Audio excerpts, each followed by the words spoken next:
Olá a todos, sejam muito bem-vindos ao terceiro módulo do curso Redes Locais Implantando o seu Conceito.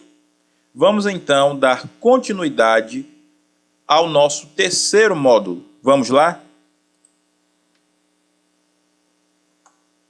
Falaremos agora sobre os equipamentos de redes.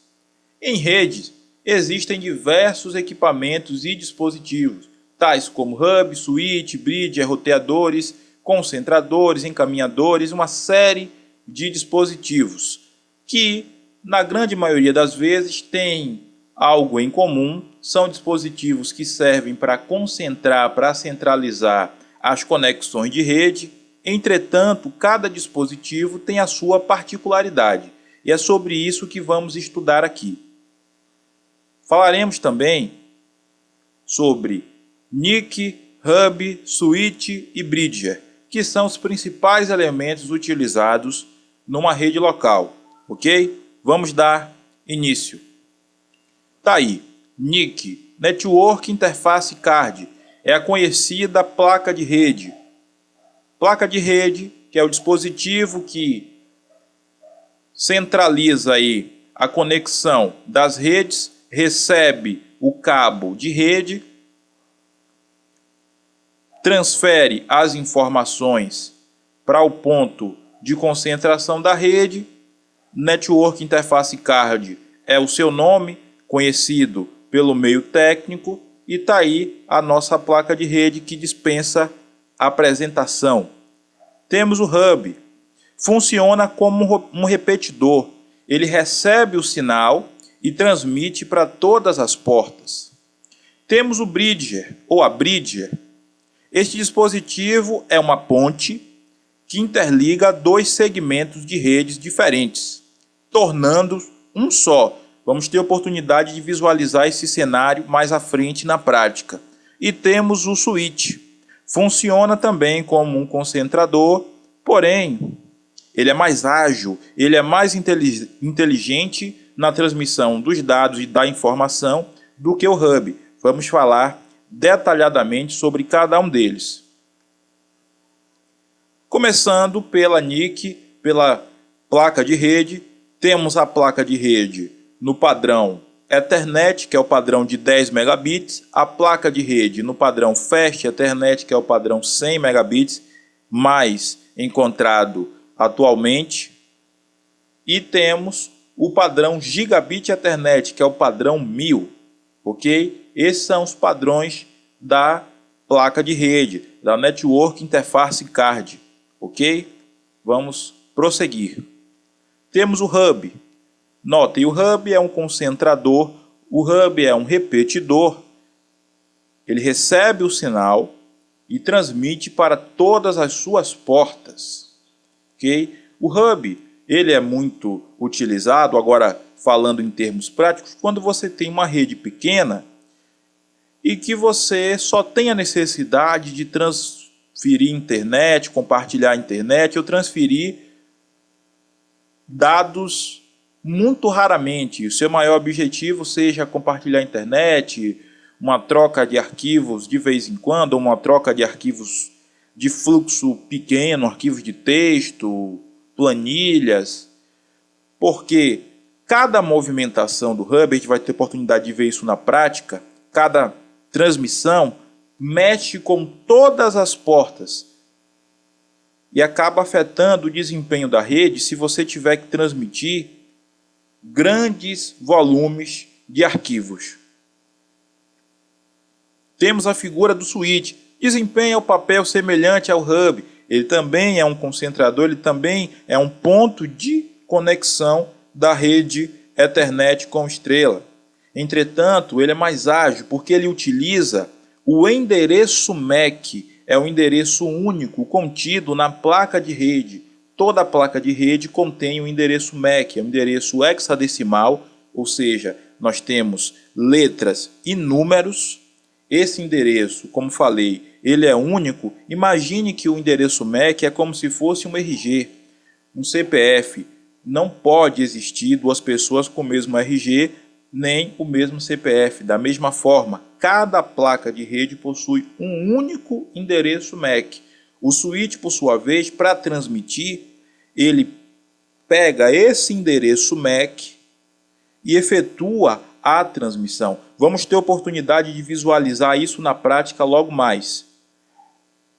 Por hora, saibam que a diferença básica do hub e do switch é que o switch utiliza o endereço MAC para transmitir os dados e, em vez dele mandar um sinal de broadcast para todas as portas, ele vai se conectar diretamente com aquela porta de destino. Ele faz uma comunicação porta a porta, tornando assim mais ágil e diminuindo o domínio de broadcast da rede, pois eu vou ter apenas o domínio de colisão, como estudamos no módulo anterior, e o domínio de broadcast em cada porta, já que toda vez que eu mandar uma informação, PC1 para PC2 é direto, ele não vai precisar mandar essa informação para todas as portas, ok?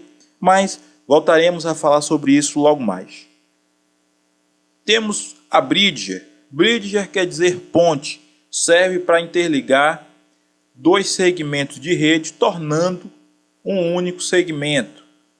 Vamos ter um exemplo prático já já. Tá aí a Bridger, em geral, ela tem apenas duas placas de rede, duas portas para interligar cada segmento e tem essa função de interligação. A Bridger, a curiosidade com relação à Bridger é que a Bridger pode ser um equipamento dedicado, como vocês podem ver aí na figura, como também um computador com duas placas de rede pode sim executar essa função.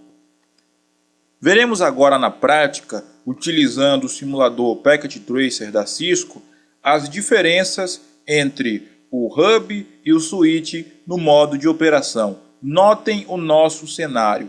Nós temos à sua esquerda 3 computadores, uma rede, portanto, conectada ao hub. Temos a figura do Bridger centralizando aí, fazendo essa ponte para o outro lado, à sua direita, aonde temos a figura do switch e por detrás dele uma outra rede. Então notem, de cara nós temos aí a função do hub vendo esse diagrama na prática. O Bridger está interligando essas duas redes, tornando uma rede só. Exemplo prático disso, você pode ter aí computador da esquerda, seus computadores da administração e os computadores da direita, o da secretaria. Entretanto, quando você for olhar o grupo de trabalho, é um grupo só. Eu tenho 2 segmentos de rede até geograficamente distantes, um fica no primeiro andar, outro fica no segundo andar, mas se trata logicamente de um grupo só. Essa é a função da Bridger, interligar 2 segmentos de rede diferentes, tornando um só. Vamos agora falar das diferenças e mostrar na prática a diferença do hub e do switch. Notem, primeiro, como se comporta o hub. Eu vou estar simulando que esse computador PC0 vai mandar um arquivo, enviar uma mensagem ao computador PC2. Portanto, se trata da mesma rede, do mesmo segmento de rede, para que vocês possam perceber como se comporta a figura do hub. Vamos lá? A mensagem saindo do PC 0, chegando ao hub. Observem agora. Notem, a mensagem era para o PC 2. Entretanto, o hub enviou para todos, repassando isso num domínio de broadcast. Vamos dar continuidade. Por sua vez, o PC de destino responde à mensagem, essa mensagem retorna ao hub e olha o que vai acontecer. Novamente, o hub segmenta o broadcast para toda a rede. Quer dizer, você torna o tráfego muito mais lento. Por isso, como foi dito, não recomenda-se o uso do hub para redes de grande porte e que tenha um tráfego intenso. Pois você veja, a mensagem, em vez de ser transmitida diretamente ao computador de destino, quando chegou ao hub, o hub ele repassou isso para todos, para computadores que não tinham nada a ver com a transmissão, ok? Vamos agora fazer esse mesmo teste com o switch. Nós temos o PC 3 enviando uma mensagem para o PC 5. Vamos ver o que vai acontecer. A mensagem chega o switch, sai do computador que está enviando, do emissor, chega ao switch. Notem, diretamente ela vai para o seu destinatário. Não há um domínio de broadcast em todas as suas portas. Nós temos a comunicação porta a porta. Ele utiliza o endereço MAC para fazer essa comunicação. Observem agora a resposta do destinatário e a comunicação sendo finalizada. O que eu quero que vocês percebam é que ele utiliza o endereço MAC. Notem, nós temos aqui a tabela do endereço MAC. Nós temos o endereço MAC e a porta. Percebam. É desta forma que o switch trabalha. Então, ou seja, ele utiliza, olha, porta 0, endereço MAC X, porta 1, endereço MAC X. Ele utiliza MAC a MAC, porta a porta. Ele não sai, como no hub, de porta em porta, já que o hub não utiliza endereço MAC. Ele apenas repassa o sinal. Como o sinal está em todas as portas, ele passa para todas as portas. O switch não. O switch ele trabalha com o endereço MAC, como vocês puderam acabar de ver aqui. Notem mais uma vez o endereço MAC seguido de cada porta. Então ele utiliza esse endereço para fazer a comunicação. Então, porta 0, endereço MAC X, está se comunicando com a porta 3, endereço MAC X. Ele liga MAC a MAC, porta a porta. Falaremos agora sobre o modelo OSI.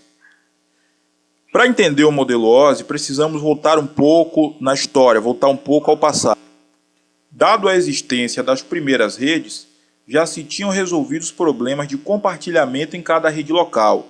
Porém, quando se planejava a comunicação com uma outra rede, mesmo que fosse uma rede geograficamente próxima, você esbarrava no grande problema que era a compatibilidade. Ou seja, já se tinha as primeiras redes nas empresas, nos escritórios, mas se você quisesse fazer uma comunicação do seu primeiro andar com o segundo andar, era muito complicado a compatibilidade. Por quê? Porque cada fabricante tinha a sua própria forma de organização, topologia física, estrutura lógica de cada dispositivo, e muitas vezes você tinha uma incompatibilidade total, Encaixes físicos eram completamente diferentes. É como se você estivesse tentando encaixar um conector BNC, como vimos no nosso primeiro módulo coaxial, de um cabo coaxial, num cabo Ethernet. Então, tinha dispositivos totalmente incompatíveis.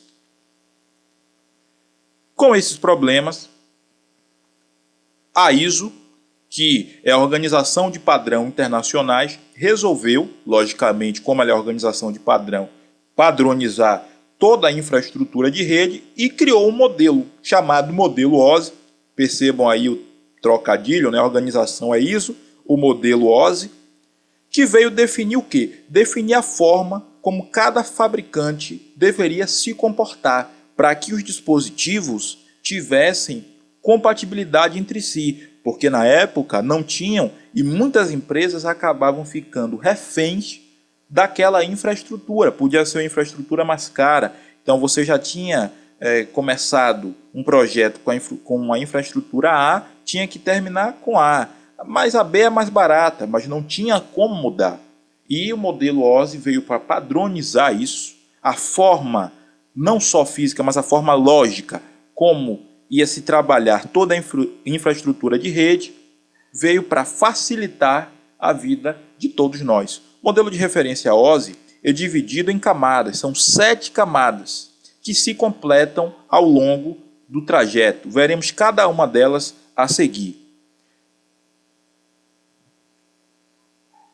Observem as camadas do modelo OSI. Esse é um exemplo clássico de comunicação entre um PC a PC. Imagine aí você transferindo um arquivo qualquer no MSN para alguém. Ele passa por todo esse processo. Temos a camada de aplicação, apresentação, sessão, transporte, rede, link de dados, ou camada de enlace, ou camada física. Ok? Sempre contando de baixo para cima, vamos começar a falar cada uma delas. Camada 1, a nossa camada física, é onde se codifica os dígitos binários, é onde o hub trabalha. Camada física é a camada onde só passa bit, onde só passa pulso, ausência de pulso, presença de pulso, nada mais do que isso. É o que o hub faz. O hub recebe os bits e passa para todas as suas portas. Por isso, dizemos que o hub é um dispositivo de camada 1, porque ele só entende bit e é o que passa na camada 1. É onde trafega os cabos, é onde trafega o meio físico, onde trafega aí a fibra ótica, as redes sem fio, as antenas, tudo isso, todos esses equipamentos e dispositivos fazem parte da camada 1 do modelo OSI. Camada 1 do modelo OSI, lembrem, só entende bit. A camada 1 do modelo OSI é responsável apenas pela transmissão dos sinais, dos binários, ok? Nada mais além disso. Porém, na camada 2, que é a camada de enlace, esses bits tomam forma. A camada de enlace transforma esses bits em quadros. É na camada 2 do modelo OSI que se trabalha o switch, pois ele utiliza o endereço MAC, ele utiliza esses quadros para a transmissão. Enquanto o hub só entende bit, o switch ele já entende quadros, ele transfere quadros que você tem o endereço MAC, que é o endereço lógico que trabalha nessa camada, e ele utiliza esses quadros para fazer a transmissão. Temos a camada de rede, ou camada 3. Nessa camada, nós temos o roteamento, o endereçamento, o encapsulamento e o desencapsulamento dos quadros. Notem, vamos montando uma arquitetura. Saímos dos bits, só dos pulsos da camada 1. Os bits se transformam em quadros na camada 2. Notem, a informação ela vai tomando forma. Na camada 3, ela recebe o endereçamento, ela começa a ser um datagrama, ela passa a ser um datagrama. Ela se transforma de quadro em datagrama e recebe o endereçamento na camada 3, que se trabalha os roteadores. Não vamos entrar neste assunto, pois o curso trata-se de redes locais, mas é na camada 3 também que trabalha o principal protocolo que iremos abordar no módulo seguinte, que é o protocolo IP. Ok? Então, camada 3 é a camada de rede, a camada que cuida de endereçar os datagramas. Temos a camada 4, que é a camada de transporte. Ela prepara os dados de aplicativos para o transporte. ela transforma os datagramas em segmentos que vão percorrer toda a rede. Temos aí um exemplo para que facilite a sua compreensão: a transmissão de um arquivo pelo MSN, por exemplo, a transmissão de um arquivo via P2P, via torrent, passa por essa camada de transporte. Um dado curioso para você que utiliza esses aplicativos: você percebe que quando você está baixando um filme ou uma música, a informação ela começa a ser montada e chega a um dado momento você já consegue ouvir uma parte da música, uma parte do filme. Por que isso acontece? Porque a camada de transporte está levando os datagramas, estão levando os segmentos quadro a quadro e estão montando a informação. Então você tem um arquivo de 5 MB, a camada de transporte trabalha assim: 1 de 5.000, 2 de 5.000, 3 de 5.000, 4 de 5.000, 1.000 de 5.000, 2.000 de 5.000, até 5.000 de 5.000, quando você tem um arquivo perfeito e pode executá-lo sem maiores problemas. Enquanto esse arquivo não completa o seu tamanho, você apenas tem acesso a parte da informação. Então notem, quando você está acessando aí uma música, baixando um filme, e você assiste parte deste filme, escuta parte dessa música, porque a camada de transporte está transportando esses dados e ainda não terminou, o seu transporte para que toda a comunicação venha a ser selada e você tenha o seu arquivo íntegro. Então tá aí, a camada de transporte ela é responsável pelo transporte através da rede, processa os dados da rede para uso dos aplicativos, ok? Temos a camada 5, que é a camada de sessão. Estabelece a comunicação, a sessão entre os hosts, entre os aplicativos, ok? Numa comunicação, essa informação está vindo pela rede. Vamos usar o exemplo de você estar baixando uma música ou um filme. Essa informação está chegando à sua máquina por meio do aplicativo que você utiliza, mas essa informação está sendo baixada de algum lugar, ou de um outro computador, ou de um servidor. Então, antes de você começar a baixar, quando ainda está na fase do conectando, está sendo estabelecida uma sessão entre a sua máquina e a máquina destinatária, ok? Um grande exemplo de uma aplicação prática da camada de sessão é a área de trabalho remota, que iremos ver no nosso último módulo sobre área de trabalho remota, assistência remota e VNC. Camada 6, camada de apresentação ou camada de tradução. Talvez a camada de tradução seja a melhor definição para ela, porque é justamente o que a apresentação faz. Além de cuidar da codificação, compressão e criptografia, ela cuida da tradução. A camada de apresentação se faz presente quando, por exemplo, você manda um arquivo pelo MSN, um arquivo de texto, ou recebe um arquivo de texto, na sua máquina, na janela do seu MSN, aparece lá o símbolo do Word. Se for um PowerPoint, um slide, aparece o símbolo do PowerPoint ou do aplicativo que você tenha para abrir esse tipo de arquivo. Então é isso que a camada de apresentação faz, ela traduz, né? Você está me mandando o quê? Um arquivo de texto. Durante o processo, quando a informação já está chegando na sua máquina, a camada de apresentação cuida de procurar qual o programa que abre o arquivo de texto, qual o programa que abre o arquivo zipado, qual o programa que abre o slide. Então, a camada de apresentação cuida da tradução, né? Se você está recebendo um filme, aí geralmente aparece o símbolo do Media Player, né? Porque ele procura qual o aplicativo que você tem para abrir esse arquivo, essa extensão. É isso que a camada de apresentação faz, traduz esses elementos. E por fim, Temos a camada de aplicação, que é tudo que o usuário vê, é tudo que está visível ao usuário.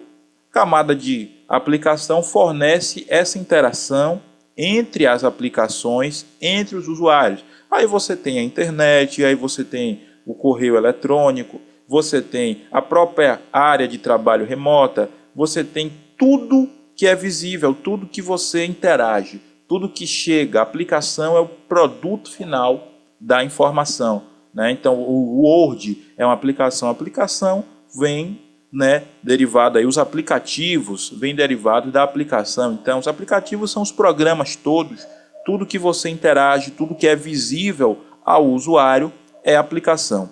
Com isso, terminamos o nosso terceiro módulo. Aguardo vocês no módulo seguinte. Estudem, revisem, revejam. Um grande abraço e até a próxima.